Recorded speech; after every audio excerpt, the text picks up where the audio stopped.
Hey everyone, I'm Fernanda, or you can just call me Chimmy. If you're a regular to my channel, then you probably know that I am obsessed with my out of the normal OCs. However, for once this video won't be about them. I'm going to be introducing you guys to new OCs I've made. I'm really excited about this and hope you guys love them just as much as I do. I'm currently recovering from being sick, so if my voice sounds a little weird, it's because of that. I'm so sorry. I was just really excited to get this video out there and couldn't wait. This was a lot of work, and so for a project like this, I need to organize and plan out my thoughts, which I'll be doing using today's sponsor, Milanote. If you're a regular to my channel, then you probably know by now that I love using Milanote. Milanote is a great tool for organizing any creative project you may have in an easy to understand way. It's an online canvas where you can insert pictures, brainstorm ideas, make to-do lists, create mood boards, and so much more. And even if you don't know where to start, you can use Milanote's built-in templates, which are a great way to start any creative project you may have. They have board templates for architecture, film, fashion, you name it. I started off my project by creating a board which I named after the story I'm making, which is Cosmic Differences. I've inserted pictures of some of my inspirations for the story, as well as a small synopsis of the story. A human finds himself coming across a UFO which contains an alien inside. She accidentally crashed onto Earth with no idea how to get home, which therefore causes the two to work together and try to figure out how to send her home. However, she's curious about Earth, and so she starts coming to school with him to experience as much as she can before she goes home. Hopefully you guys like the idea I have so far, because I'm really enjoying it. As you can tell by the pictures I've inserted, I want this pretty lighthearted and mostly episodic. I've also written down small notes on ideas I have for the setting. I want it to take place in a small city around 2010. Milanote was a huge help throughout this process, and I loved having a way to nicely organize all my thoughts. I made boards for each of my characters using the columns and subboards tool, and I know the way I name these may be a bit confusing to y'all, but just trust that they make sense to me. I filled my boards with inspirations for the characters I was creating, like design ideas and personality inspirations. I used one of Milanote's features, which allows you to place pictures that will directly take you to its original source. This is definitely one of my favorite features and is so useful. I also jotted down name ideas I had and some concept art I've done. This has been a project I've been working on for a few weeks now and have been really passionate about, so I love that I'm not limited by device. Milanote is also available on your phone, which is great when you're on the go but want to continue working on your projects. It's safe to say that I love Milanote and definitely recommend it. And so if you'd like to try it out for yourself to help with any creative projects you may have, Milanote is free with no time limit, and so sign up for a free Milanote account using the link in the description. Thank you so much to Milanote for sponsoring this video, and now let's get back to these new OCs. Starting off with the character I was most excited to design, we have the alien girly herself, Kyrsta, or also called Cammy, which is the name she uses as a human. I had so many ideas for her that I wanted to try out. Out of the characters I made, her board was the most full of pictures since there was just so much I was getting inspired by. However, since there was a lot I wanted to try, I had a hard time finding a design I liked for her. I made a lot of concept designs I had for both her alien and human form, but none of them stuck with me. And the same goes for her name. I kept jotting down any ideas I had, but just like with her design, I struggled. However, I ended up figuring out something I really like. But now let's get into her character and lore. She's a 20-year-old alien who finds herself stuck on a different planet called Earth. The last thing she remembers was heading to meet her soon-to-be husband in order to make plans for their wedding. She doesn't know what went wrong, but now she's stuck in a completely new place with no idea on how to get home. However, she isn't alone for long since she ends up coming across someone who agrees to help her. My original idea for her was to give her a very excited and enthusiastic personality, similar to Pinkie Pie or Star Butterflies. However, the more I thought about it, I started leaning towards a more calm but friendly personality, similar to Belle's or Yaoyorozu's. However, I do still want her to be pretty impressed by her surroundings, and so I also put down Starfire as an inspiration for her character. Although she's scared of this new place, she's still just as curious about it, and thanks to the encouragement of her new human friend, she decides to join him at his university to experience as much as she can before she has to go home. The spacecraft she came in is pretty busted, and so it might be a while before she goes home. She isn't very upset about this though. Getting married wasn't her idea and was done by her family in order to gain more power since her soon-to-be husband is a powerful figure on their planet. But it's not like she hated the guy. She just didn't want to get married to someone she barely knows. It makes her feel uneasy. However, she cares about her family, so even though she doesn't want to go through with it, she's sure that she'll eventually come to love him, right? She doesn't want to think about that now though, since she's really enjoying her time on Earth. She feels more free and like she can really be herself. Well, aside from the fact that people can't know she's an alien, she's worried that they'll freak out, and so she has a human disguise which she goes by Cammy with. Although, since she hurt her antenna because of the crash, she can't keep the disguise on for long, which leads to shenanigans. Her nickname Cammy was given to her by her human friend since he said that due to her shape-shifting ability that she reminds him of a chameleon. She doesn't really know what a chameleon is, but she finds the name cute and is happy to receive help from someone who treats her like an actual person. He even managed to sneak her onto his campus since she really wanted to experience university life with him, and so anytime someone asks her what her major is, she just tells them that she's exploratory. which for the people who don't know what that is, it basically means you're undecided and are still trying to figure out what you want to major in.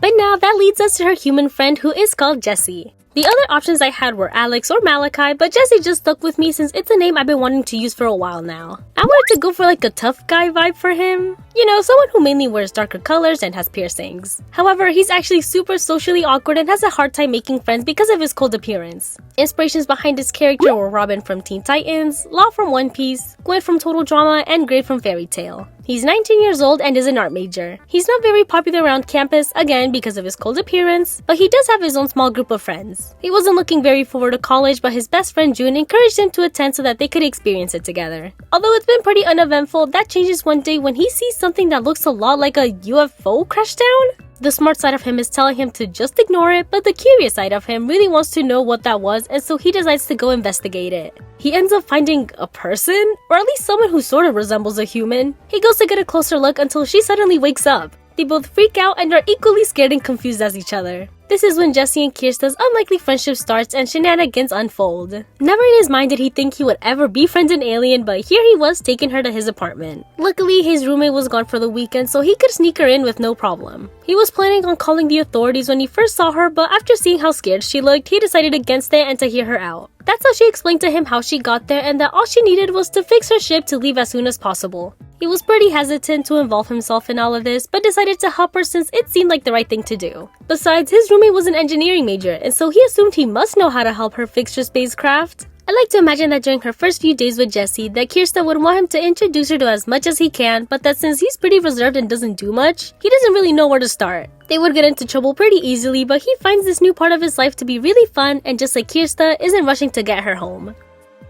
And now for the next member of our cast, we have Jessie's roommate June. At first, when it came to his character, I wanted him to be a more quiet and reserved guy. Your standard smart but quiet person who wears glasses. However, he ended up resembling another character I have for another story, and so I changed it up a bit. I had 3 name options for him, which were Roman, June, and Ren. But as you can see, I went with June. His color palette mainly consists of neutral colors, and I knew I wanted him to have long hair. It's one of my favorite design choices for a guy. Like I mentioned earlier, he's an engineering major and one of the smartest people on campus. He's very charismatic and outgoing, unlike Jessie, which has a lot of people wondering how they're even friends. June won't tolerate that though and will always stand up for him and even tries his best for Jessie to be more out there so that other people can understand how fun he actually is. They're childhood friends, and so June is one of the few people Jessie feels comfortable around. And so once he told June that he didn't really want to go to a university, June begged him to reconsider. June has always looked forward to attending university since that meant being away from home. He and his parents don't have the best relationship since they've always been hard on him, expecting a lot. And not only that, but June's also gay, which they were not happy about. And so because of that, he was very excited to be on his own and finally get to act like himself. And things have been going great for him so far. He's made a lot of friends and is having a nice and easy time. That is until one day he gets back to his and Jessie's shared apartment and sees him with a girl who does not look normal in the slightest. He obviously freaks out, but is also very intrigued about this. They explain the situation to him and then ask him to help them fix her spacecraft. He knows nothing about that though. He's still in his freshman year, not a genius. However, he's the best they've got, and so throughout the story, he tries his best helping as much as he can, as well as join Jessie and Kyrsta, introducing her to as many new things as he can. Since he's the more outgoing one of the group, he'd definitely be the type to take her to all the frat parties there are. Do they all end well? No, but it's the experience that matters. And now, last but not least, we have the final main character of this cast, which is Lucas, aka Rich Guy, which is what I named his Milanote board. Unlike the others, I was pretty sold on the name Lucas from the start, so that's why there's only 2 names for him. My character inspirations for him included Monoma from My Hero Academia, Tom from Star vs. the Forces of Evil, and Psycho from The Disastrous Life of Psyche K. I love the snooty rich characters who are in actuality just dorks, and so I was very excited to design him. Although he was one of the hardest ones for me to design. I fear I struggle with the same male hair syndrome. Moving on though, he's 20 years old and just like Kyrsta, he's also an exploratory major, but for a different reason from her. He's not planning on staying at the school for long since he's just here to look more into the spacecraft that crashed. Well, technically he didn't see the actual spacecraft itself, but he saw something fall from the sky resembling one, so he's here to investigate it. Most people just considered it a shooting star, but he knows there's more to it. A lot of people on campus think he's crazy, but he's super rich, so they're quick to overlook that and try to befriend him. He's not an idiot though. He knows they're just trying to gain something from him, and although it annoys him, he lets it happen. He's there for one reason and couldn't care less about anything else. His father's an astrobiologist who, according to Google, is a scientist who studies the potential for life to exist outside of Earth. He wants to follow in his footsteps and make him proud, which is why he decided to come and investigate it. He'd be the type of character to join in on the main cast's adventures without being invited. But although he's actively looking into Kyrsta, she still wants to befriend him since she thinks he's just misunderstood. Jesse doesn't really like him and thinks he's annoying, but meanwhile, June has taken a liking to him and has fun messing around with him. He loves rage baiting him and may have a slight crush on him. I had to do it, guys. They had to be gay. It's Pride Month. It had to be done. June would be the type to openly flirt with him while Lucas becomes extremely flustered. Oh, they're so cute. Oh, I love them. And so I hope you guys love these characters because I actually have bigger plans for them. One of my biggest reasons for creating them is to make a comic for them, which again will be called Cosmic Differences. I am so excited for this. As some of you may know, my goal is to also turn my other OCs out of the norm into a comic too. However, I have no experience making one, and so Cosmic Differences will serve as a practice for me to learn and get better since it's a more simple story. And then once I've gained enough experience, I can use it on Out of the Norm. All roads lead to it. And so, to sum up my plan for this future comic, I want it to be more episodic with a few chapters here and there being chronological. I mainly want to draw the silly shenanigans these characters get into and have fun with it. I have a lot I want to share and hope you look forward to it. I'll be posting these future small comics on my Instagram and maybe Webtoon? I'm not sure yet.